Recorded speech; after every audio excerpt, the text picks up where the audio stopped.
പീഡിപ്പിച്ചുവെന്നും നടി മൊഴി നൽകിയിട്ടുണ്ട്. ഇക്കാര്യം മാതാപിതാക്കളോട് അന്ന് പറഞ്ഞിരുന്നുവെന്നും നടി വെളിപ്പെടുത്തിയിട്ടുണ്ട്. തിരുവനന്തപുരം നിള തിയേറ്ററിലെ പ്രിവ്യൂ ഷോയ്ക്ക് ശേഷമായിരുന്നു ഈ സംഭവം ഉണ്ടായത്. പ്രിവ്യൂ ഷോയിൽ ഇരുവരും ഒപ്പമുണ്ടായിരുന്നുവെന്ന് പോലീസ് കണ്ടെത്തിയിട്ടുണ്ട്.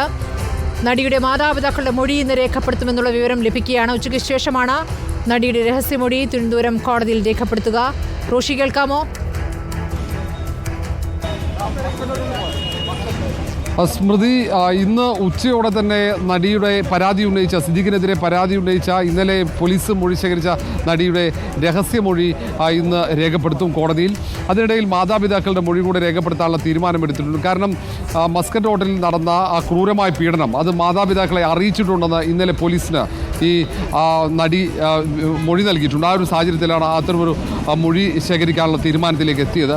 മറ്റൊന്ന്, മസ്കറ്റ് ഹോട്ടലിൽ ഇന്ന സ്ഥലത്താണ് പീഡിപ്പിച്ചത്, പീഡനം നടന്ന മുറി അടക്കം ഏതാണെന്ന് കൃത്യമായി മൊഴിയിൽ പറഞ്ഞിട്ടുണ്ട്. അതിന് പുറമെ ഈ പീഡനത്തിന് മുമ്പ് പ്രിവ്യൂ ഷോയ്ക്ക് സിദ്ദീഖിനൊപ്പം നടി പോയിരുന്നു എന്ന മൊഴിയുണ്ടായിരുന്നു. അത് പരിശോധിച്ചപ്പോൾ അത് സ്ഥിരീകരിക്കാൻ, സാക്ഷിമൊഴിയുടെ അടിസ്ഥാനത്തിൽ അത് സ്ഥിരീകരിക്കാൻ പോലീസിന് കഴിഞ്ഞു എന്ന വിവരങ്ങൾ പുറത്തു വരുന്നുണ്ട്. ഈ സാഹചര്യത്തിൽ കൂടുതൽ കുരുക്ക് മുറുകുകയാണ് സിദ്ദീഖിന്.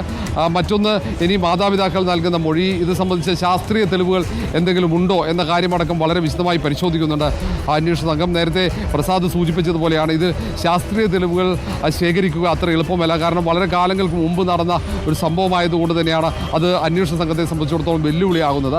സാക്ഷി മൊഴികളും ഈ ആക്രമണത്തിനിരയായ നടിയുടെയും മൊഴിയും മാത്രമാണ് ഇപ്പോൾ പോലീസിന് മുമ്പുള്ളത്. അതിനപ്പുറത്തേക്ക് തെളിവുകൾ ഉള്ളത് ഹോട്ടലിൽ സിദ്ദീഖ് താമസിച്ചു എന്ന തെളിവ് മാത്രമാണ്. അവിടെ നടി എത്തിയിരുന്നോ എന്ന തെളിവ് കൂടി ശേഖരിക്കേണ്ടതുണ്ട്. അതിന് സഹായകമാവുക സാക്ഷി മൊഴികളായിരിക്കും.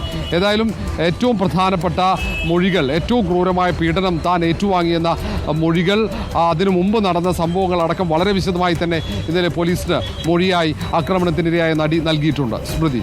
ശരി റോഷിപാൽ, വളരെ പ്രധാനപ്പെട്ട കാര്യങ്ങളാണ് പറഞ്ഞുകൊണ്ടിരിക്കുന്നത്. ഏതായാലും അന്വേഷണ സംഘം വളരെ വേഗത്തിൽ തന്നെ മുന്നോട്ട് പോകുന്നു. ഇന്നലെ നടിയുടെ മൊഴി രേഖപ്പെടുത്തിയിരുന്നത് ഉച്ചയ്ക്ക് ശേഷം രഹസ്യമൊഴി രേഖപ്പെടുത്താൻ പോകുന്നു. താൻ അനുഭവിച്ച കാര്യങ്ങൾ അന്ന് തന്നെ മാതാപിതാക്കളോട് പറഞ്ഞു എന്ന് ഇന്നലെ നടി മൊഴി നൽകിയ പശ്ചാത്തലത്തിൽ മാതാപിതാക്കളിൽ നിന്നുകൂടി വിവരങ്ങൾ തേടും അന്വേഷണ സംഘം ഇന്നു തന്നെ എന്നുള്ള വിവരം ലഭിക്കുകയാണ്. മസ്കറ്റ് ഹോട്ടലിൽ പരിശോധന നടത്തിയിരിക്കുന്നു അന്വേഷണ സംഘം. അന്ന് 2016 നടി പറഞ്ഞ ദിവസം അവിടെ രജിസ്റ്ററിൽ സിദ്ദീഖിൻ്റെ പേര് ഉണ്ടോ എന്നുള്ള കാര്യമാണ്. ആ പേര് അവിടെ ഉണ്ട് എന്നതിൻ്റെ സൂചനകളാണ് നമുക്ക് നേരത്തെ ലഭിക്കുന്നത്. 2016 ഈ സംഭവം ഉണ്ടായത് എന്ന യുവതി കൃത്യമായി ദിവസവും സമയവും അടക്കം പറഞ്ഞിട്ടുണ്ട്.